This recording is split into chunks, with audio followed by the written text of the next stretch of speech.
আমরা সামান্য গুনাহ করেছি, কি গুনাহ করেছি?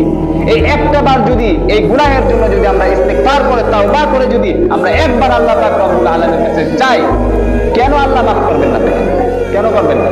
কারণ আল্লাহ তাআলা নিজে বলেছেন, ইল্লা মান তাবা ওয়া আমানা ওয়া আমিলা আমালান সলিহান ফাউলাইকা ইউবাদদিলুল্লাহু সাইয়্যাতিহিম হাসানাত। যে ব্যক্তি তাওবা করে, ঈমান আনে, সৎ কাজ করে, অসৎ পথে না চলে, সৎ পথে চলে, আমি আল্লাহ পাক রব্বুল আলামিন ওই বান্দার যত গুনাহ আছে সব গুনাহ মাফ তো করবই, মাফ করে দিয়ে ওই গুনাহকে আমি আল্লাহ তাআলা নেকি দিয়ে পরিবর্তন করে দিব। জোরে বলেন সুবহানাল্লাহ।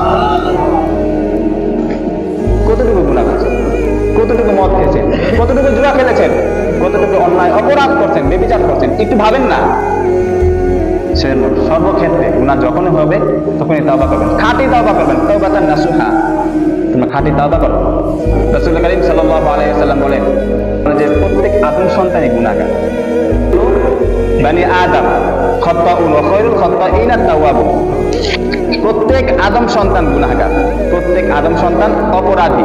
আর এই অপরাধীর মধ্যে সবচাইতে শ্রেষ্ঠ সে আমার কাছে যে ব্যক্তি গুনাহের পর তাওবা করে আমার কাছে, সবচাইতে শ্রেষ্ঠ।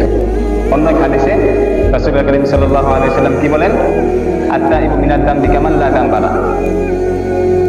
গুনাহগার ব্যক্তি তাওবা করার পর এমন হয়ে যায় যেন তার কোনো গুনাহ নাই, তার কোনো কি নাই, তার কোনো গুনাহ নাই।